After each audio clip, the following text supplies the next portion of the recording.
Hello friends, मैं हूं Kartik Kumar Agarwal advocate और आप देख रहे हैं मेरा चैनल भारतीय लॉ। तो जब हम बात अपने पेटेंट्स एक्ट की करते हैं, इंडियन पेटेंट लॉ की करते हैं, तो सबसे इम्पॉर्टेंट सेक्शन एक है सेक्शन 8, जो है statement of undertaking regarding foreign filings. तो जब भी हम अपना पेटेंट फाइल करते हैं तो हमको जिस भी कंट्री में फ़ाइल करना है, जिस भी कंट्री में हमको प्रोटेक्शन चाहिए, तो उस कंट्री में हमें अलग अलग फ़ाइल करना पड़ता है। या फिर अगर हम पीसीटी एप्लीकेशन भी फ़ाइल करते हैं, जिसको हम पेटेंट कॉपरेशन ट्रीटी कहते हैं, तो वो जब उसका नेशनल फेस एंट्री होती है तो हमको हर एक कंट्री में अलग अलग जाके उसको प्रोसिक्यूट करना पड़ता है। पर इंडियन एक्ट ये कहता है कि अगर आपने किसी भी कंट्री में फ़ाइलिंग करी है तो आप एक इंटीमेशन इंडियन ऑफिस को भी देंगे कि मैं यहाँ पर ये पेटेंट मैंने इस कंट्री में भी फ़ाइल करा है। अगर आपने उस पेटेंट को किसी और कंट्री में फ़ाइल नहीं करा, तब भी आपको एक अंडरटेकिंग देनी है कि जी मैंने ये पेटेंट किसी और कंट्री में फ़ाइल नहीं करा। तो वो अंडरटेकिंग कहाँ जाती है? वो फॉर्म 3 में जाती है पेटेंट्स एक्ट के।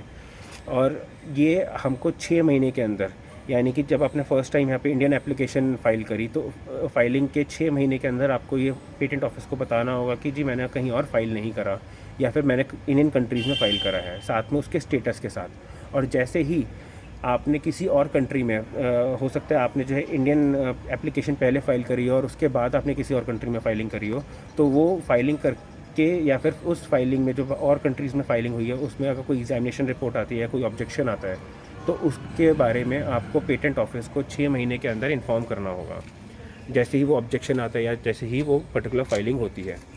इसके अलावा कंट्रोलर भी अपने एंड से आपसे कभी भी पूछ सकता है, जब तक आपका पेटेंट एप्लीकेशन लाइव है या पेटेंट प्रोसिक्यूशन स्टेज में है, तब कंट्रोलर आपसे कभी भी पूछ सकता है कि आपका दूसरी कंट्री में फ़ाइलिंग हुई है उसका, या फिर आपने किसी और कंट्री में अगर फाइलिंग करी है तो उसका स्टेटस क्या है।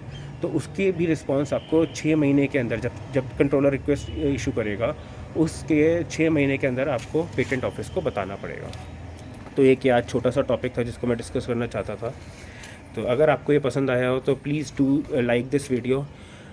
कोई भी सजेशंस हो तो प्लीज़ कमेंट में डालिएगा, और प्लीज़ सब्सक्राइब माय चैनल, जिससे कि मैं और वीडियोस डाल पाऊँ और आपको पेटेंट लॉ के बारे में बता पाऊँ। Thank you.